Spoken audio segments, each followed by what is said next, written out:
Welcome to Buckeyes Tomorrow Morning for Tuesday, February 13th. I'm your host, Tom Orr. The Akron game in exactly 200 days. The game against Michigan in 291 days. Today we're going back to Ryan Day. We got a chance to talk to him last week, and there was a lot to talk about last week. Just let you hear solely about the quarterback position. Well, there's a lot of other positions on the field. So today we're going to be talking about some of those other positions, where things stand, coaching staff, much, much more. So let's start with Ryan Day talking about some of the biggest stories overall over the last month. One of the biggest ones has been the transfer portal. Just overall, how has that gone for Ohio State since the end of the 2023 season? Could there be more on the way? I thought this was an interesting answer because he talks about the fact that a lot of the transfer portal additions were sort of backfilling for transfer portal departures. Yeah, I think last year we were at 7. I think right now we're at 6, and I think I've said this before. In that type of situation, what we're trying to fill needs. We always want to recruit high school players and then develop them, and I think we're doing that as good as anybody in the country. But when we have opportunities to fill needs, Chip left, so we were able to bring in Quinshawn. There was Kyle went in the portal, so we were able to bring in Will. We're trying to fill needs, but.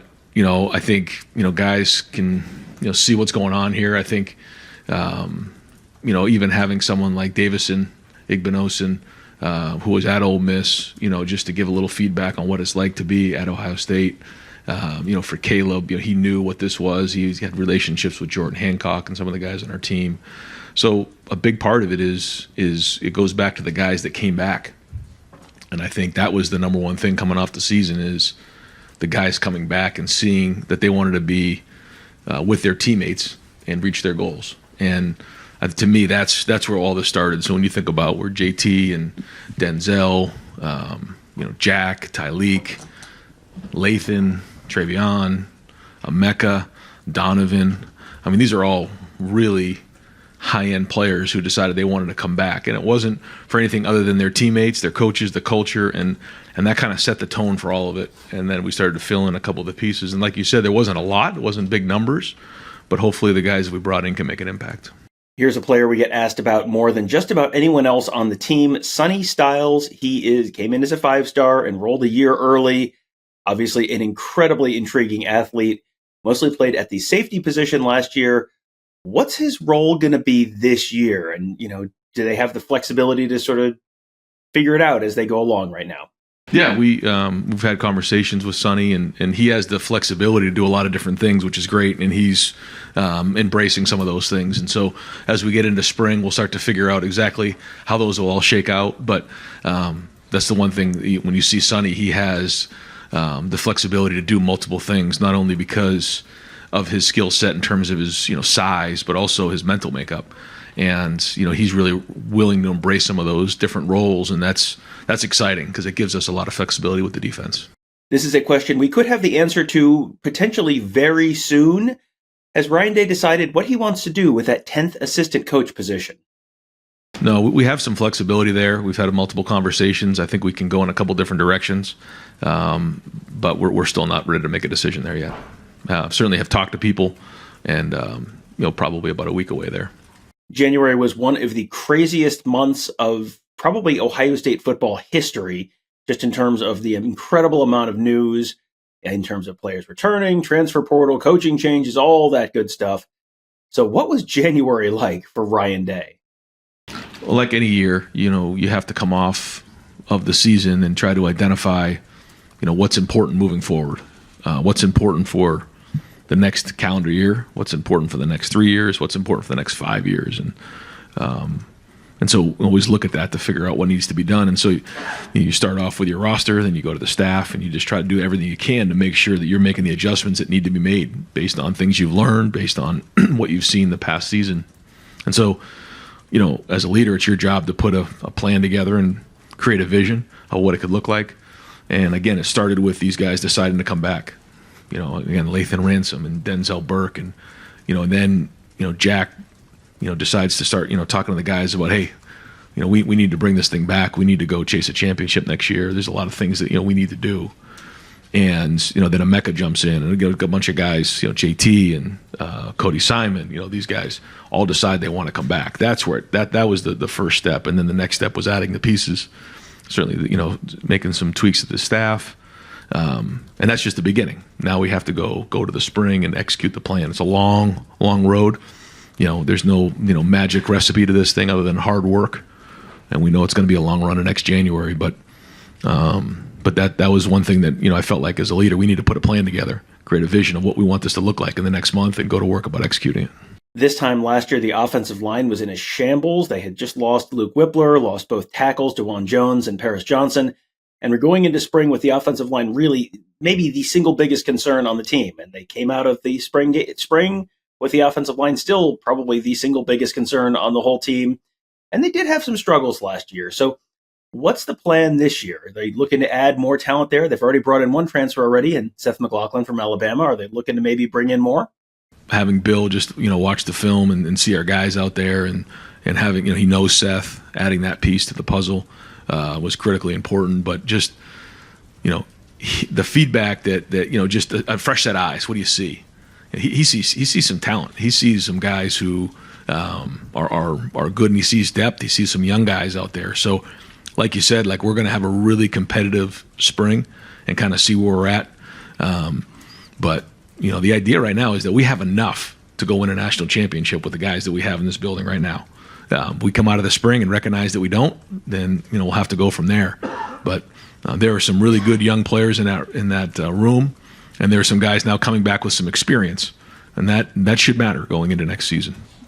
One of the hot topics on Ohio State message boards over the last year has been, okay, what are they going to do for 2024 in the offensive line area in terms of maybe you're shifting some guys around? Josh Fryer played right tackle last year. Is it possible you move him into guard? Have they had conversations about that? Yeah, Josh has a little bit of a swing capability there, so he's going to be on the right side right now, and we're going to take a look to see what the right combination will be on the right side now that we lost Matt. He's going to play tackle. He's going to play a little bit of guard, and we'll kind of see how that shakes out as the spring goes on. But he does bring some flexibility there, which I think is good for his long-term football career as well. Going on to the NFL and going on to a team and being able to play guard and tackle is valuable. So we'll see. There's certainly things that I think, being a first-time starter there this year that he did well, but certainly areas that, if we're going to reach our goals, he's going to have to improve on. He knows that. But playing guard is something that we'll take a peek at this spring and see if that's right. But his feedback is important too. You have to want to embrace these type of things, just like with Sonny. It's the same thing when Cade made his move, Steele made his move. When guys make those moves, you really want guys to take ownership of it. Not just because the coaches told you to do it. So his feedback will be important. He's been in the program for a while, and he's a guy that has leadership and leadership capabilities, which, as we know, is important because if we're going to win games in November, December, and January, it's going to start in the offensive line. Other names in the mix on the offensive line include Tegra Shabola, Luke Montgomery. Shabola projected probably as a guard. It could be a tackle. Luke Montgomery probably a tackle. We'll see where that ends up. Where are those guys heading into the spring? Big spring. Yeah, huge spring for both of those guys. And that's not the only guys. I mean, there's a bunch of other guys in that room. This is a huge spring for them. And even the guys who came in the summer. I think about Lincoln. I think about Arvell. I think about some of these guys that haven't had a whole spring to really go to work on. So excited. And the more reps those guys get, just like the quarterbacks need, the better. And we'll have a better idea of it. But having mat drills, having some of the workouts and the runs and all those things will allow them the opportunity to have a year of experience under their belt. Physically they're where they need to be, mentally where they need to be, learning the offense and defense. And I think I'm hoping this is the most competitive spring we've had since I've been here. But we'll see. Here's one I wanted to ask Ryan Day about. The last time we talked to Ryan Day was an early signing day, and we got to watch Ryan Day sort of process the news of Jeremiah Smith having a press conference and announcing he was going to Ohio State, and watch him sort of process that in real news, and his knees sort of buckled in a very comedic way. So what was that day like for him? Finding out that news, waiting for that letter of intent to finally come in later that night, and then what has his first impressions been of the number one player for the class of 2024? Yeah, he's jumped right in. You guys have seen the talent. The talent's there. I think the thing that's been most impressive to me so far is his discipline that he's already built in his life, and then the skill of playing the position at such a young age as well. And and everybody will continue to build on that and grow on that. But has had a great approach so far. So certainly expecting big things from him. Yeah, that day was a long day. It was a crazy day. Haven't had one like that before. But you're also talking about the number one recruit in the country. Ryan Day brought in an offensive coordinator after last season, and the identity of that offensive coordinator has changed since the time he answered this question, but the position and the idea there is sort of the same. So it's not Bill O'Brien. Now it's Chip Kelly. But I think the general principle applies. When you're bringing in a play caller, how does that impact him on the sidelines? It impacts him a bunch during the week in terms of game prep and all that kind of stuff. So he'll talk a little bit about that. But just during a game, late in the Notre Dame game, Notre Dame's got the ball.